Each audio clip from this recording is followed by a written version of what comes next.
ថ្ងៃនេះខ្ញុំនឹងបង្ហាញអ្នកអំពីការប្រើប្រាស់ PowerPoint 2013សម្រាប់អ្នកដែលចង់ធ្វើអត្ថបទសិក្ខាសាលាងាយស្រួលក្នុងការធ្វើបទបង្ហាញផ្សេងៗអញ្ចឹងមិនមែនតាខ្ញុំចេះច្រើនទេប៉ុន្តែខ្ញុំអាចធ្វើបានមួយចំនួនអញ្ចឹងខ្ញុំលើកយកចំណុចមួយចំនួនសម្រាប់បងប្អូនដែលមានចម្ងល់ឬក៏ទៅតែរៀន PowerPoint អីថ្មីអីអាចមានភាពភ័ន្តច្រឡំអញ្ចឹងយើងចូលទៅកាន់ PowerPoint ទាំងអស់គ្នាដើម្បីអនុវត្តណាអនុវត្តបន្ថែមអូខេអញ្ចឹងនៅពេលដែលយើងបើក PowerPoint version 2013គឺវាមានភាពប្លែកបន្តិចអូខេអញ្ចឹងយើងមើលមាន page ជាច្រើននៅលើdesktop នេះគឺយើងអាចជ្រើសរើស page ណាមួយដែលយើងពេញចិត្ត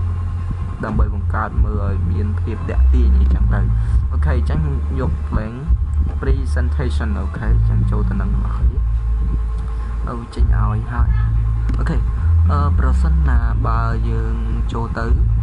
វាអត់ឃើញនេះវាឃើញទម្រង់បែបនេះនៅខាងលើមាន home មាន insert មាន design មាន trend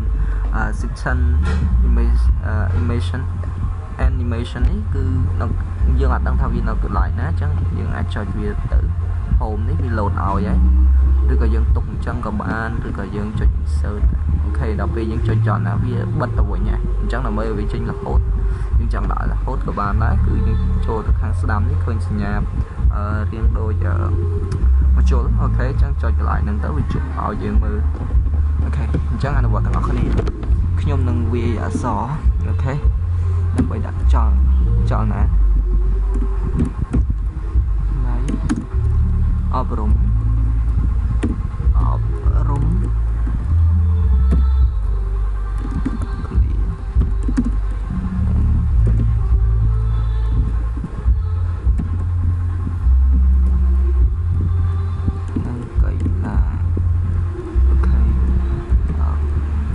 ស្រុកអូខេ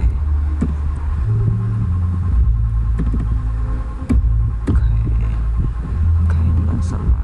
អូខេដើម្បីដូចពេកចឹងយើងដូរ font ទាំងអស់គ្នាអូខេដល់ font យើងចូលទៅដល់ខ្មែរ KH mode ខ្មែរ KH mode ខ្ញុំលើខ្មែរ KH mode ព្រោះខ្ញុំគឺថាវាមើលទៅច្បាស់អូខេអញ្ចឹងសាលាអូខេ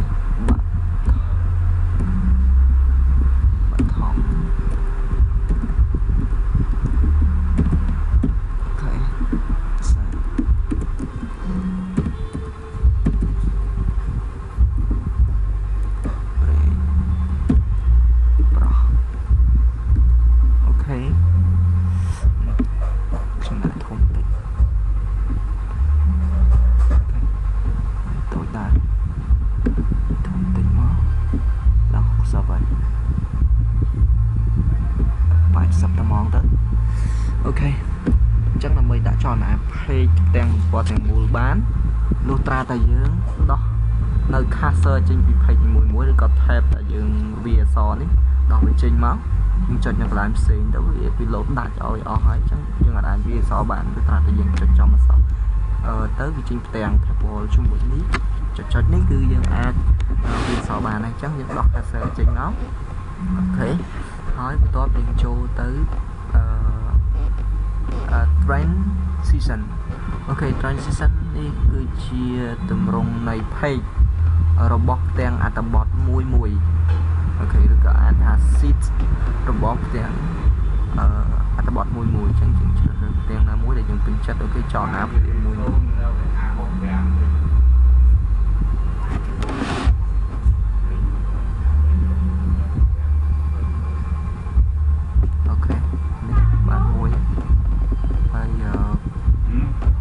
ដាក់ចលនាអក្សរ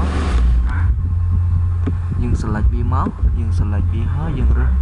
font អក្សរណាមួយអូខេខ្ញុំចុចសញ្ញាព្រួយចុះក្រោមហើយដោយសារចលនានេះខ្ញុំអត់ចង់បានទេចឹងយើងនឹងមានច្រើនទៀតនៅកន្លែង more text effect អូខេចូលកន្លែងហ្នឹងមកចុចខ្ញុំរើសទម្រង់អក្សរណាដែលជាឧទាហរណ៍អូខេរួចចុចអូខេអ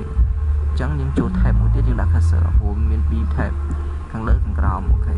អញ្ចឹងខ្ញុំ select វាដូចគ្នាបើអត់ select ក៏យើងអាចអត់អាចអនុវត្តបានដែរអញ្ចឹងចូលមកអូខេខ្ញុំយកដូចនេះដែរ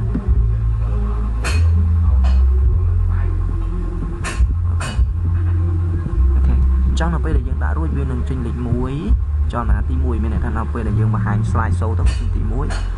ទី2តែបើសិនបើយើងធ្វើ select វាហើយដាក់ចលនាមុនក្រោយខុសគ្នាធ្វើឲ្យមានបញ្ហានៅពេលដែលបង្ហាញទៅវាចេញលេខ2មុនលេខ4មុនលេខ1អីចឹងទៅអញ្ចឹងរួចរាល់ហើយអូខេនៅតែបង្ហាញអញ្ចឹងយើងនឹងចូលទៅកាន់ពាក្យថា slide show នេះហើយយើងចូលពាក្យថា from beginning ពេលនោះវាចេញជាអក្សរមួយអូខេអញ្ចឹងយើងអាចចុចពាក្យសញ្ញាព្រួយទៅមុខ